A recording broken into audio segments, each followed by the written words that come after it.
الحمد لله نحمده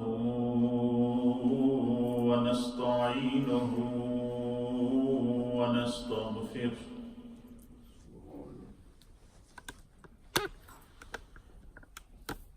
ونؤمن به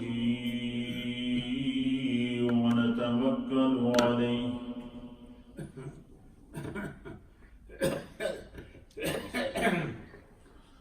ونعوذ بالله من شرور أنفسنا ومن سيئات أعمالنا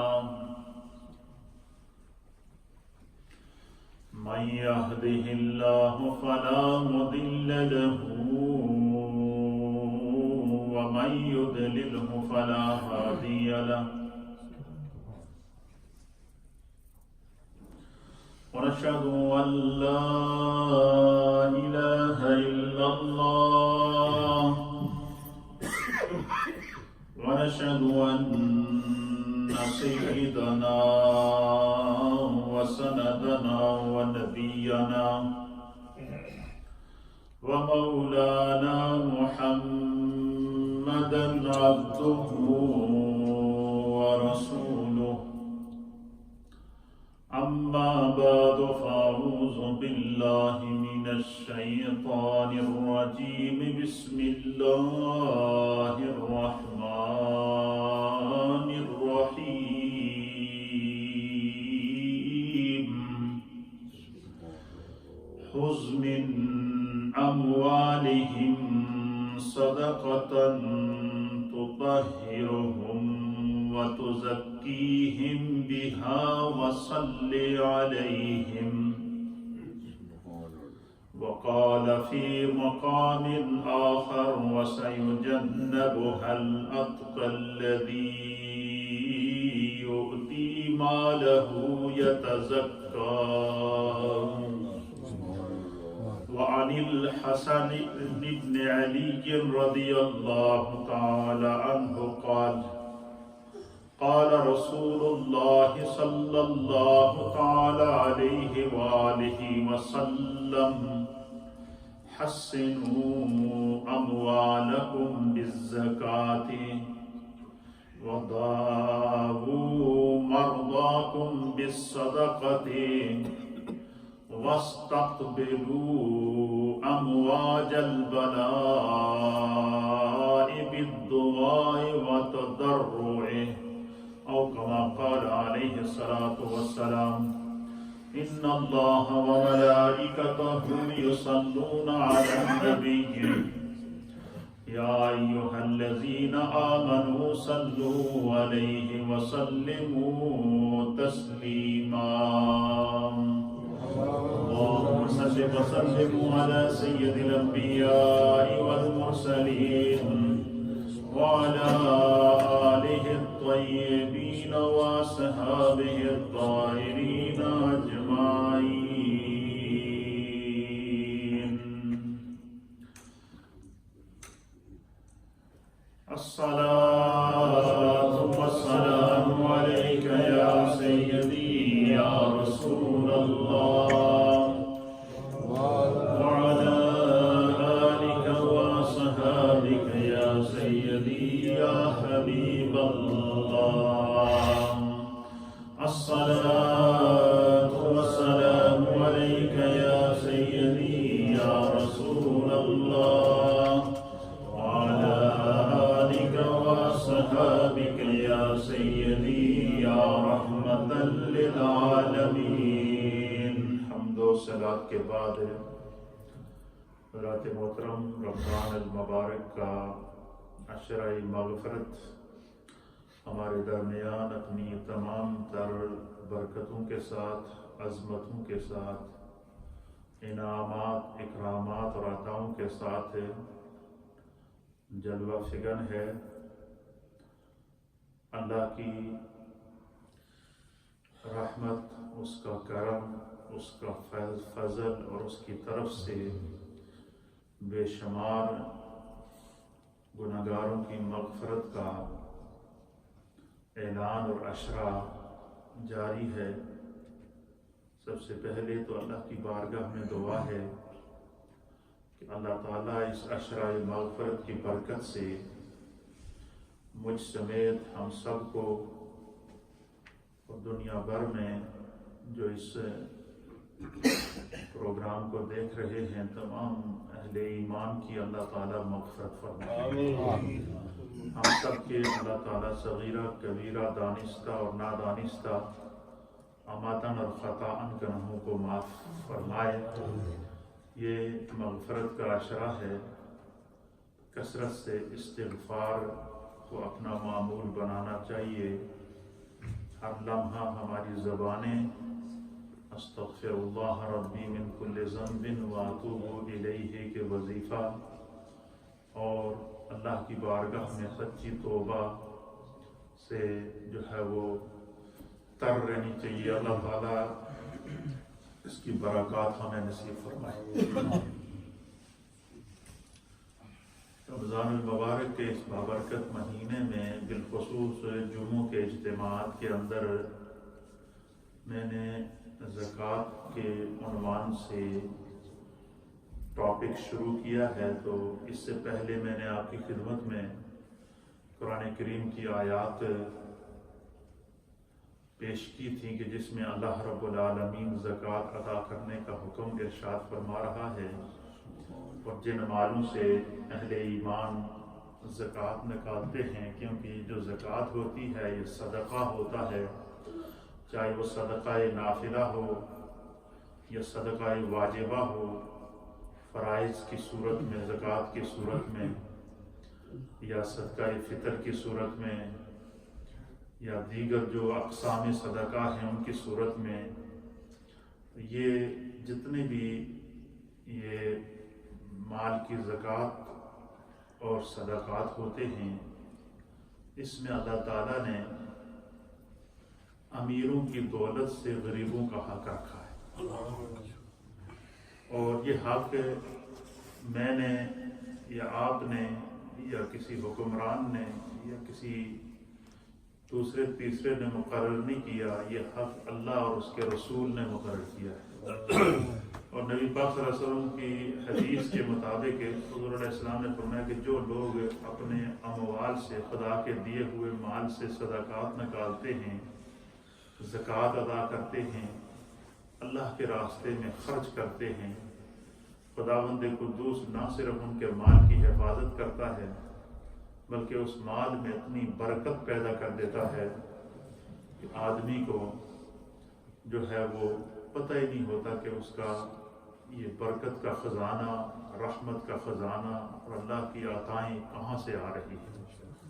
اس لیے اللہ کے حبیب علیہ الصلوۃ والسلام صحابہ اکرام کو ترغیب فرمایا کرتے تھے.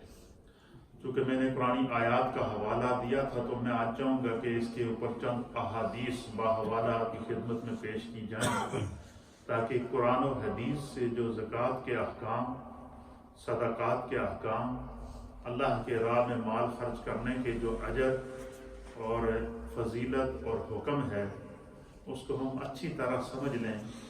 اور جو بندہ کسی کام کی اہمیت سمجھ کر کہ اس کام کی یہ اہمیت ہے، اس کا یہ ثواب ہے یا یہ کام نہ کرنے کے یہ نقصانات ہیں، جب بندہ کسی کام کی حقیقت کو سمجھ کر جب وہ کام انجام دیتا ہے تو وہ پھر اس کی نیت اس کے اندر شامل ہو جاتی ہے. کیا ہو جاتی ہے؟ نیت شامل ہے.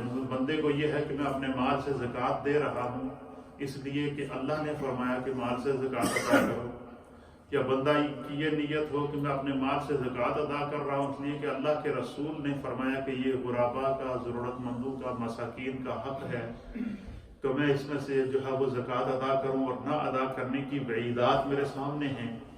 تو پھر وہ اس نیت کے ساتھ جب دیتا ہے کہ میرا مال بھی پاک ہو جائے، جان بھی پاک ہو جائے، خدا دنیا میں بھی امان عطا فرمائے اور جہنم کی آگ اور جہنم کے عذاب سے اللہ مجھے محفوظ رکھے، تو اللہ کے حبیب علیہ الصلوۃ والسلام نے فرمایا کہ انما الاعمال بالنیات. بخاری شریف کی حدیث ہے، حضور نے فرمایا کہ پھر انسان کو اللہ تعالیٰ اس کے اعمال، اس کے اعمال کا، اس کی نیتوں کے مطابق خدا اجر و ثواب عطا فرمائے. اس لیے اللہ کے حبیب علیہ الصلوۃ والسلام نے فرمایا کہ نیت المؤمن خیر من عملہ. حضور نے فرمایا کہ جڑی مومن دی نیت ہوندی ہے وہ اس دے عمل کو اس کے عمل سے بہتر ہوتی ہے. اس لیے فرمایا کہ کوئی بھی کام کرو، کوئی بھی کام کرو، حضور نے فرمایا کہ پہلے نیت کر لیا کرو اور اس میں خیر کی نیت کیا کرو، اچھائی کی نیت کیا کرو. جو بندہ اپنے ہر معاملے کے اندر اچھی نیت کرتا ہے، اللہ کے حضور فرماتے ہیں کہ وہ کام چاہے اس کے اپنے فائدے کا کیوں نہ ہو، خدا اس کے لیے اس کو عبادت بنا دیتا ہے. اس لیے میرے دوستوں، میرے بزرگوں، اللہ تعالیٰ نے جس کے اوپر جو انعام کیا ہے، جو اکرام کیا ہے، جو عطائیں کی ہیں، جو ہے وہ ہمیں اس کے مطابق اپنے معمولات کو گزارنا چاہیے. حدیث پاک کے اندر بہت سے اس کے فضائل اور مناقب بیان کیے گئے ہیں.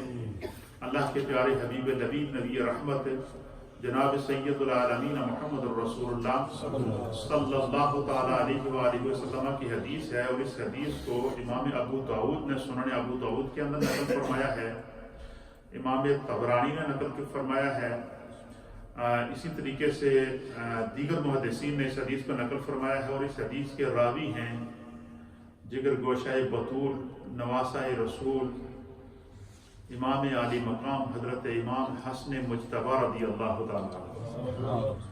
تو امام حسن رضی اللہ تعالیٰ عنہ اس حدیث کے راوی ہیں، اور بڑی مزیدار اور ایمان افروز حدیث ہے. آپ سنیں گے تو آپ کا ایمان تازہ ہو جائے گا، اور خداوند قدوس ہمیں اس حدیث کے مطابق اپنی زندگی گزارنے کی توفیق عطا فرمائے. حضرت امام حسن کہتے ہیں کہ سرکار دو عالم صلی اللہ علیہ وسلم کا ارشاد ہے، وعن الحسن، کہ حضرت حسن سے روایت ہے، قال، حضرت حسن نے کہا، قال رسول اللہ صلی اللہ تعالیٰ علیہ وآلہ وسلم، کہ سرکار دو عالم شفیع معظم سید العالمین محمد الرسول اللہ صلی اللہ تعالیٰ علیہ وآلہ وسلم نے ارشاد فرمایا، حضور علیہ السلام نے فرمایا کہ حسنوا اموالکم بالزکاۃ.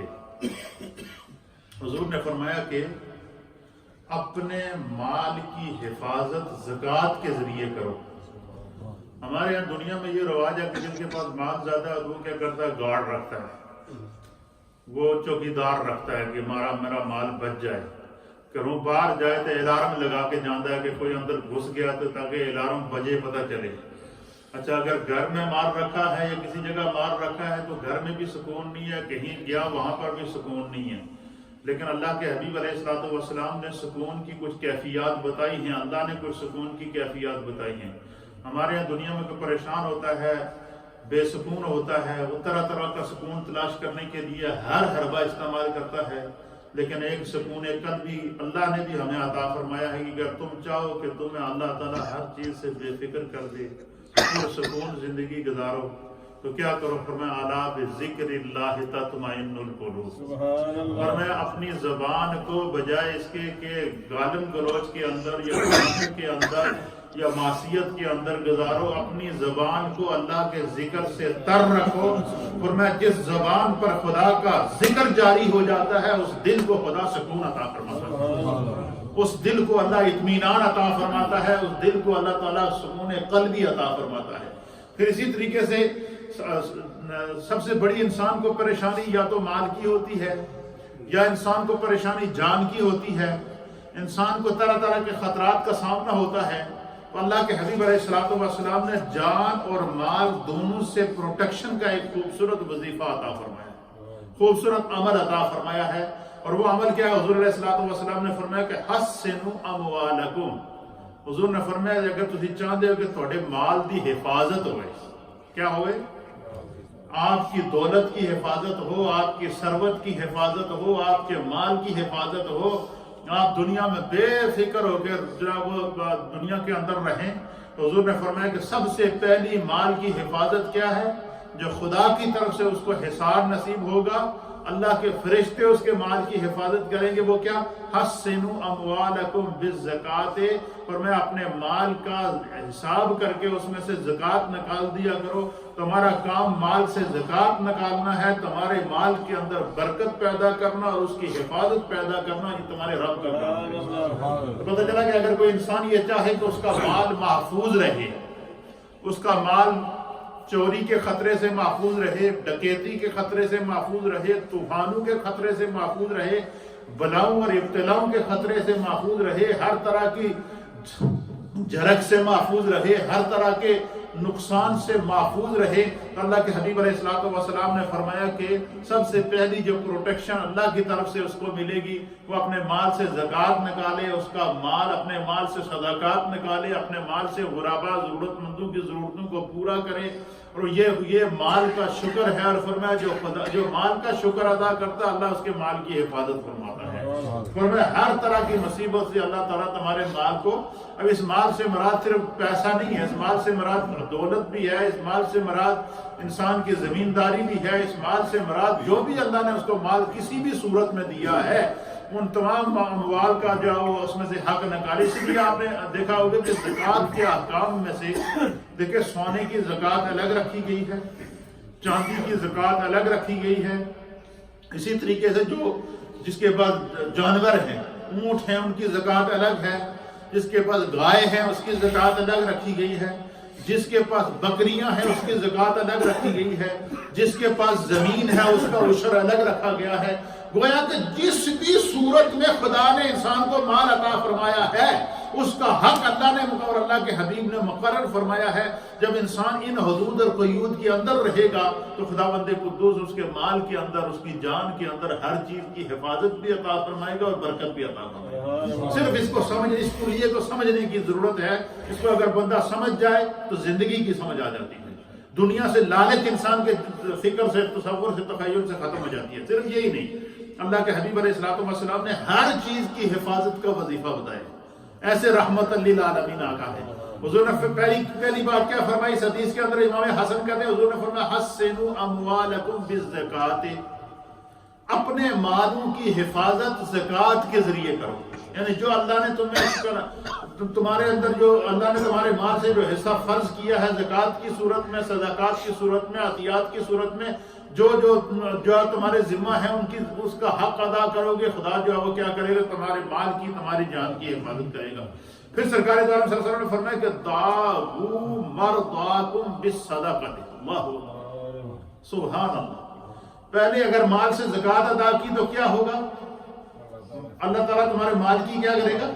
حفاظت کرے گا۔ اس کے فوراً بعد سرکار نے فرمایا کہ مال کے ساتھ انسان کو جان بھی تو پیاری ہوتی ہے نا۔ اب فرمایا کہ اگر تم چاہو کہ تمہاری جان کی بھی حفاظت ہو، کیا ہو؟ بندہ بیمار ہوتا ہے تو کیا کرتا ہے؟ ڈاکٹر کو تلاش کرتا ہے، طرح طرح کے حربے استعمال کرتا ہے، طرح طرح کی دوائیں استعمال کرتا ہے۔ ایک دعا بیماری کی اللہ کے حبیب نے بھی عطا کی ہے، اور وہ روحانی دعا ہے۔ کیا دعا ہے؟ حضور نے فرمایا داعوا مرضاکم، اپنی بیماریوں کا علاج کرو۔ کیا فرمایا؟ مرضاکم کہتے ہیں بیماریوں کو، داعوا کہتے ہیں دوائی، اسی سے دوائی بنی ہے۔ یہ ڈاکٹر صاحب بیٹھے ہیں، ان کو پتہ ہے دوائی دیتے ہیں ہر مریض کو۔ داعوا مرضاکم، حضور نے فرمایا اپنی بیماریوں کی دعا خود کرو۔ ایک تو بیماری وہ ہوتی ہے کہ اس کے لیے ڈاکٹر کے پاس جانا پڑتا ہے، اور ایک بیماری ایسی ہے کہ انسان چاہے کہ اس کی بیماری کا علاج خود ہی ہو جائے، اور ایسا علاج ہو کہ اس میں خدا کی طرف سے برکت بھی شامل ہو، اس علاج کی گارنٹی بھی ہے دنیا کے اندر بھی اور آخرت کے اندر بھی۔ اور وہ کیا ہے؟ فرمایا داعوا مرضاکم، اپنی بیماریوں کا علاج کرو۔ کس سے کرو؟ بالصدقات، صدقے کے ذریعے۔ فرمایا اپنے مال سے جب تم صدقہ نکالو گے تو وہ صدقہ کیا ہوگا؟ دوسری حدیث کے اندر حضور نے فرمایا کیا؟ صدقۃ رد البلاء، وہ تمہارے ہاتھوں سے دیا ہوا جو صدقہ ہے وہ کیا کر دے گا؟ مصیبتوں کو ٹال دے گا، مصائب کو ٹال دے گا، طوفانوں کو ٹال دے گا، آنے والے نقصانات کو ختم کر دے گا، ہر طرح کی بلا اور ابتلا کے سامنے ڈھال بن جائے گا، آنے والے طوفانوں کے سامنے تمہاری جسم کی حفاظت کرے گا، تمہارے مال کی حفاظت کرے گا۔ اللہ کے حبیب علیہ الصلوۃ والسلام نے فرمایا کہ کیا کرو؟ حسنوا اموالکم بالزکوٰۃ، کہ زکوٰۃ کے ذریعے اپنے مالوں کی حفاظت کرو، وداعوا مرضاکم بالصدقۃ، اور صدقے کے ذریعے اپنی بیماریوں کا علاج کرو۔ پتہ چلا کہ یہ جو ہمیں طرح طرح کے امراض لاحق ہیں، طرح طرح کی بیماریاں لاحق ہیں، اللہ تعالیٰ ہم میں سے ہر ایک کو ہر قسم کی بیماری سے محفوظ رکھے۔ تو اس میں ایک بات یہ بھی ہو سکتی ہے کہ ممکن ہے کہ ہم صدقات دینے کے اندر، اللہ کے راستے میں مال خرچ کرنے کے اندر کسی نہ کسی ذریعے ہماری سوچ کے اندر بخل آ جاتا ہو، یا کسی نہ کسی ذریعے سے انسان کی سوچ کے اندر یہ ہو کہ بھائی اتنا میں اگر مال صدقہ نکالوں گا یا اتنا مال زکوٰۃ نکالوں گا تو میرے بینک بیلنس میں کمی آ جائے گی یا میرے مال میں کمی آ جائے گی، لیکن وہ انسان یہ نہیں سوچتا ہے کہ جس نے مجھے اتنا مال دیا ہے، اتنی عزت دی ہے، وہ مجھے چھین بھی تو سکتا ہے، وہ مجھے کسی نہ کسی طریقے سے آزمائش کے اندر ڈال تو سکتا ہے۔ تو حضور علیہ السلام نے فرمایا کہ اگر تم چاہو کہ تمہارے مال کی حفاظت ہو تو اس سے زکوٰۃ نکالو۔ پھر فرمایا کہ اگر تم چاہو کہ خدا تمہیں بیماریوں سے شفا عطا فرمائے، اس حدیث کا کیا مفہوم ہے؟ داؤ مرداکم، کہ حضور نے فرمایا کہ اگر تم چاہو کہ خدا تمہیں تمہاری ہر طرح کی بیماری سے شفا عطا فرمائے تو کیا کرو؟ اور فرمایا کہ اپنے مال سے صدقہ نکالا کرو، اور صدقے کی کوئی قید نہیں لگے۔ حضور نے فرمایا اگر کسی نے ایک کھجور بھی صدقہ دے دیا نا تو وہ اللہ کے ہاں جمع ہوتا رہتا ہے، جمع ہوتا رہتا ہے، جمع ہوتا رہتا ہے۔ حتیٰ کہ ایک حدیث کے اندر رہتا ہے، سرکار دو عالم صلی اللہ علیہ وسلم نے فرمایا کہ جب بندہ قیامت کے دن جو اپنی زندگی کے اندر اپنے مال سے صدقہ نکالتا ہے، اپنے مال کو اللہ کے راستے میں خرچ کرتا ہے، چاہے اس نے ایک کھجور ہی کیوں نہ دی ہو، فرمایا قیامت کے دن جب وہ اللہ کی بارگاہ میں حساب و کتاب کے لیے لے جاتا ہے، سرکار فرماتے ہیں کہ اس کے دائیں اور بائیں بڑے بڑے پہاڑ نیکیوں کے چلتے ہیں، جب وہ خود قدم اٹھاتا ہے تو اس کے ساتھ وہ نیکیوں کے پہاڑ بھی اس کے ساتھ چلتے ہیں۔ تو فرمایا حضور علیہ السلام فرماتے ہیں کہ بندہ اس پر تعجب کرتا ہے، تعجب کرتے ہوئے کہتے ہیں اتنی نیکیاں میں نے کی ہیں جو پہاڑوں کے برابر ہیں، یہ کیسے ہو سکتا ہے؟ اتنی نیکیاں میں نے کی ہیں۔ تو اللہ کے حبیب فرماتے ہیں فرشتے اسے بتائیں گے کہ یہ تمہارا وہ مال ہے، وہ کھجور ہے، ایک کھجور جو تم نے دنیا میں صدقہ دی تھی، یہ خدا کے ہاں اللہ نے اس کی اندر برکتیں پیدا کر کے اس کو بڑھا دیا۔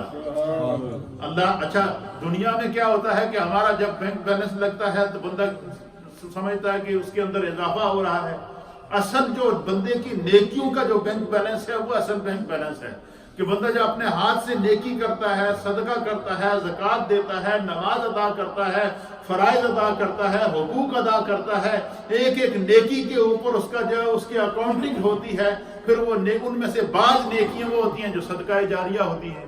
صدقہ جاریہ اس طرح ہوتی ہیں کہ دنیا میں اپنے ہاتھ سے وہ نیکی کر گیا، اب دنیا میں ہے نہیں، لیکن اس کے بعد اس کی نیکی اس کے لیے درجات کی بلندی کا سبب ہے۔ اللہ تعالیٰ کے حبیب علیہ السلام نے فرمایا کہ صدقے کے ذریعے کیا کرو؟ اپنی بیماریوں کا علاج کرو۔ تیسری چیز حضور علیہ السلام نے فرمایا کہ وَاسْتَقْبِلُوا أَمْوَاجَ الْبَلَاءِ بِالدُّعَاءِ وَالتَّضَرُّعِ۔ اللہ اکبر۔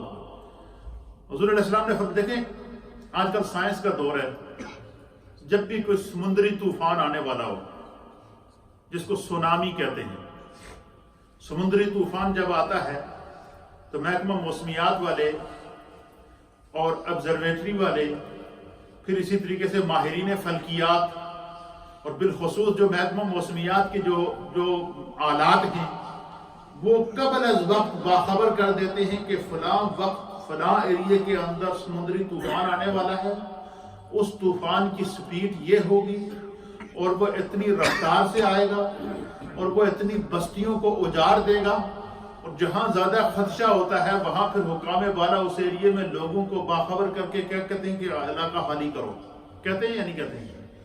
اسی طریقے سے اللہ کے حبیب علیہ السلام نے فرمایا کہ مومن کی زندگی میں آنے والے جتنی آزمائشیں ہیں، مومن کی زندگی میں آنے والے جتنے طوفان ہیں، مومن کی زندگی میں آنے والی جتنی ابتلائیں ہیں، مومن کی زندگی میں آنے والی جتنی آزمائشیں ہیں، حضور نے فرمایا اس سے بچنے کا ایک طریقہ ہے، اور وہ طریقہ کیا ہے؟ فرمایا وَاسْتَقْبِلُوا أَمْوَاجَ الْبَلَاءِ، آنے والے طوفانوں کا، بلاؤں کا مقابلہ کرنے کے لیے، ان کا استقبال کرنے کے لیے بندہ ایک نسخہ ضرور آزمائے، اور وہ کیا ہے؟ حضور نے فرمایا بندہ ہر وقت اپنے رب کے بارگاہ میں عاجزی اور انکساری سے دعا کرتا رہے۔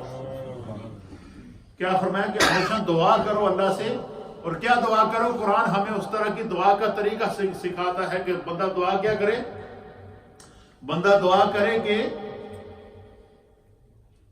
ربنا اغفر لنا، اے اللہ ہماری مغفرت فرما، اور پھر بندہ دعا کرے کہ اللہ ہم پر کوئی ایسا بوجھ نہ ڈال، ہم پر کوئی ایسا بوجھ نہ ڈال، ایسا طوفان نہ ڈال، ایسی آزمائش نہ ڈال کہ جس کے وزن اٹھانے کی، جس کی تکلیف اٹھانے کی ہمیں جو ہے وہ طاقت نہ ہو۔ ربنا ولا تحملنا ما لا طاقت لنا به، اے اللہ ہم میں ایسا بوجھ نہ ڈالنا جس کو اٹھانے کی ہم میں طاقت نہ ہو۔ حضور علیہ السلام نے فرمایا کہ زندگی میں اللہ سے ہمیشہ گڑ گڑا کر دعا کرو کہ اللہ ہر مصیبت سے محفوظ رکھے، ہر آزمائش سے محفوظ رکھے، ہر طوفان سے محفوظ رکھے۔ فرمایا کہ یہ وہ آنے والے زمانے کے خدشات ہیں جو خدا دعا کے ذریعے ٹال دیتا ہے۔ فرمایا دعاؤں کے ذریعے آنے والی بلاؤں کا استقبال کرو۔ فرمایا جس نے اپنی دنیا کے اندر گڑ گڑا کر اپنے رب کی بارگاہ میں دعا کی ہوگی، اللہ تعالیٰ اس کی ہر مصیبت کو، ہر مشکل کو ٹال دیتا ہے۔ اس حدیث کے اندر نبی پاک نے ہمیں 3 سبق دیے۔ کتنے سبق دیے ہیں؟ پہلا سبق کیا دیا کہ حسنوا اموالکم بالزکات۔ پہلا سبق اس میں کہ اگر تم چاہو کہ تمہارے مال کی خدا حفاظت کرے، اور جس کا مال خدا کے سپرد ہو جائے اسے دنیا کا کس کا غم ہے؟ جس کے مال کی حفاظت اللہ کرے اسے دنیا میں کس چیز کا غم ہوتا ہے؟ یہی وجہ ہے کہ جو لوگ اپنی جان، مال، ہر چیز اللہ کے حوالے کر دیتے ہیں اور اس کا حق ادا کرتے ہیں تو پھر کیا ہوتا ہے؟ اللہ کا فیصلہ ہے الا ان اولیاء اللہ لا خوف علیہم ولا هم یحزنون۔ اللہ فرماتا ہے کہ جو میرے محبوب بندے ہیں، میرے دوست ہیں، لا خوف علیہم، دنیا کی ابتلاؤں میں انہیں کوئی خوف نہیں ہوتا۔ دنیا میں طوفان آ جائیں، بلائیں آ جائیں، طرح طرح کے نقصانات ہو جائیں، ہر طرح کی مصیبت ان کے سروں پر آ جائے، لا خوف، انہیں کوئی خوف نہیں ہوتا، ولا هم یحزنون، اور قیامت کی ہولناکی میں بھی خدا انہیں بے فکر کر دیتا ہے۔ کیوں؟ کہ انہوں نے اپنے آپ کو، اپنے مال کو، اپنی دولت کو، اپنی ثروت کو، اپنی جان کو، اپنی اولاد کو، حتیٰ کہ ہر وہ چیز جس کے اوپر خدا نے انسان کو تصرف دیا ہے اس نے اس کو خدا کے حوالے کیا ہوا ہے کہ مالک میرا کچھ بھی نہیں ہے، جو کچھ بھی ہے تیرا ہے، تیرا دیا ہوا ہے، میں تو عارضی ہوں، میں تو چوکیدار ہوں اس کے اوپر۔ یہ نیت ہونی چاہیے ایک مومن کی کہ میں خود ایک چوکیدار ہوں، جو کچھ دیا ہوا ہے وہ میرے مالک کا ہے۔ تو حضور نے فرمایا کہ پھر کیا ہوتا ہے؟ حسنوا اموالکم بالزکات، بندہ اگر چاہے کہ اس کے مال و دولت کی حفاظت ہو تو وہ اس کا حق زکوٰۃ کی صورت میں کیا کرے؟ ادا کرے، پہلا سبق۔ اور دوسرا سبق اس حدیث کے اندر کیا ہے؟ داؤوا مرضاکم بالصدقۃ۔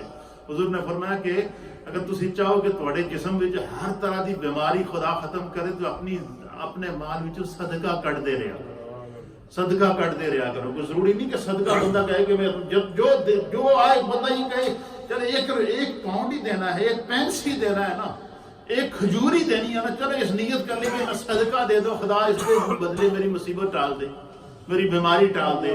اس طریقے سے یہ قرآن حکیم، فرقان مجید اور حدیث پاک ہمیں کیا جذبہ سکھاتی ہے؟ ایثار کا، کہ ہر کام کے اندر انسان کے اندر جذبہ ہونا چاہیے، ایثار ہونا چاہیے۔ اور تیسرا سبق اس حدیث کے اندر کیا ہے؟ تیسرا سبق حضور نے فرمایا کہ اگر تسی چاہو کہ ہر آنے والی مصیبت تو خدا تمہیں محفوظ رکھے، اللہ کی بارگاہ میں کثرت سے گڑ گڑا کر دعا کیا کرو، اور اپنے لیے خود دعا کرو، دوسروں کے لیے دعا کرو۔ اور ایک اور نبی پاک صلی اللہ علیہ وسلم نے بڑا مزیدار اور ایمان افروز نسخہ بتایا۔ حضور نے فرمایا کہ اگر تسی چاہتے ہو نا کہ تواڈے حق وچ ہر دعا قبول ہوئے، کیڑا بندہ چاہتا نہیں ہے کہ میرے سے دعا نہ قبول ہوئے؟ کوئی ہے ایسا؟ ہر بندے کی یہ خواہش ہے نا کہ میری ہر دعا قبول ہو۔ تو اس کا کتنا پیارا نسخہ ہمارے آقا نے بتایا، آپ سنیں گے آپ کا ایمان تازہ ہو جائے۔ حضور نے فرمایا کہ اگر آپ چاہتے ہیں کہ آپ کی ہر دعا قبول ہو تو کیا کرو؟ سرکار نے فرمایا تسی دوسرے واسطے دعا کرو۔ کیا کرو؟ دوسروں کے لیے ان کی غیر موجودگی میں ان کے لیے دعا کرو۔ فرمایا جب تم دوسروں کے لیے ان کی غیر موجودگی میں دعا کرو گے، اپنے مسلمان بھائی اور بہن کے لیے اس کی غیر موجودگی میں دعا کرو گے، تو پھر اس کا صلہ تمہیں کیا ملے گا؟ فرمایا کہ وہ خود سامنے تو موجود نہیں ہے، فرمایا اس کی جگہ خدا ایک فرشتہ مقرر کر دے گا جو فرشتہ تمہارے لیے دعا کرے گا۔ اب مجھے بتائیں اس انسان کی عظمت کا کیا عالم ہوگا جس کے لیے دعا اللہ کا فرشتہ کرے؟ اس حدیث کے اندر 3 سبق ہم نے سیکھے ہیں، یہ ضرور یاد رہنے چاہیے۔ دوسری حدیث، اللہ کے حبیب علیہ الصلوۃ والسلام نے ارشاد فرمایا، اس حدیث کو حضرت علقمہ رضی اللہ تعالیٰ عنہ بیان کرتے ہیں کہ ایک دفعہ نبی اکرم صلی اللہ تعالیٰ علیہ وسلم کی بارگاہ میں حاضری ہوئی اور صحابہ اکرام ہدایت کے ستارے علیہ اللہ کے حبیب علیہ الصلوۃ والسلام کی بارگاہ میں تشریف فرما تھے۔ تو آپ فرماتے ہیں کہ سرکار دو عالم صلی اللہ علیہ وسلم نے فرمایا، فقال لنا،